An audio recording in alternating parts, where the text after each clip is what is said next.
কলকাতা এবং হায়দ্রাবাদের মধ্যে দারুণ একটা ম্যাচ হলো, ব্লকবাস্টার ম্যাচ হলো। হার্টবিট নিচে উপরে হচ্ছিল আমাদের, আর কলকাতার যারা ফ্যান ছিলেন সবার হার্টবিট উপর নিচে হচ্ছিল। কিন্তু যে কলকাতার হিরো হয়েছেন ম্যাচের, হর্ষিত রানা, সে একটু বিপদের মধ্যে পড়েছিলেন কালকে। যে মায়াঙ্ক আগরওয়ালকে আউট করার পরে তাকে ফ্লাইং কিস দিয়েছিলেন, সেই চরিত্রটা করার জন্য হর্ষিত রানাকে 60% ম্যাচ ফি কেটে নিয়েছে বিসিসিআই এই কাজটা করার জন্য।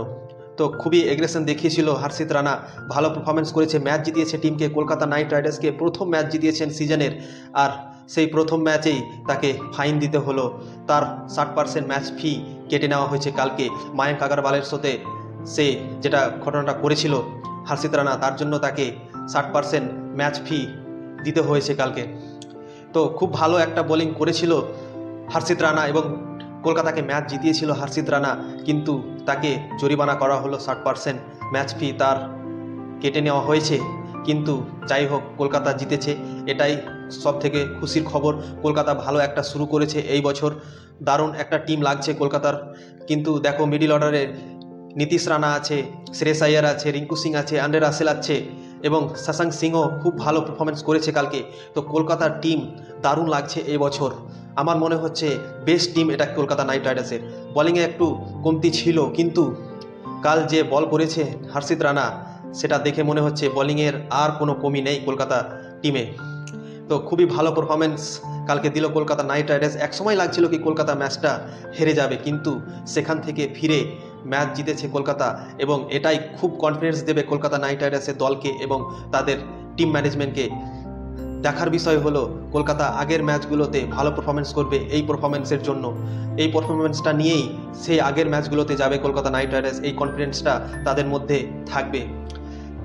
ফিল সল্ট দারুণ একটা ব্যাটিং করেছেন ওপেনিংয়ে, 3 বলে 3টা ছক্কা মেরেছিল মার্কো ইয়ানসেনকে, কিন্তু ভালো একটা শুরুয়াত করেছে ওপেনিংয়ে সব থেকে প্রবলেম ছিল কলকাতা নাইট রাইডার্সের। প্রায় 3 বছর থেকে ওপেনিং জুটি ভালো হচ্ছিল না কলকাতার, কিন্তু এই বছর ফিল সল্ট আসাতে মনে হচ্ছে ওপেনিংটা ঠিকঠাক হবে। কিন্তু নারায়ণকে গম্ভীর আবার ওপেনিংয়ে দিয়েছে, কিন্তু নারায়ণ তো এই প্রথম ম্যাচে কিছু করতে পারলো না। কিন্তু দেখার বিষয় হলো নেক্সট ম্যাচে কি নারায়ণকে দিয়ে ওপেন করাবে নাকি আবার পরিবর্তন করবে। আমার মনে হয় 2-3টা ম্যাচে আরও সুযোগ দেওয়া উচিত নারায়ণকে, দেখা উচিত কি ও পারছে কি পারছে না।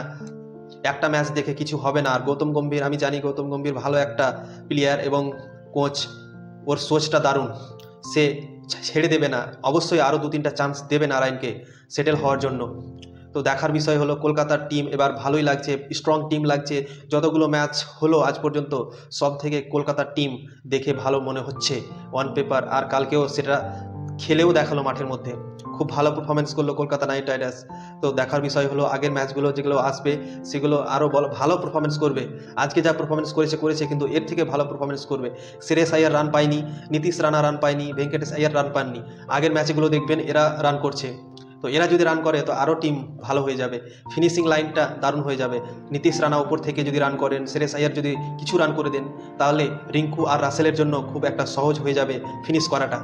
তো ওভারঅল টিম কলকাতা নাইট রাইডার্সের দারুণ লাগছে এই বছর। তোমরা কি মনে করো কমেন্ট বক্সে অবশ্যই জানাও। আর লাস্টে আমি KKR।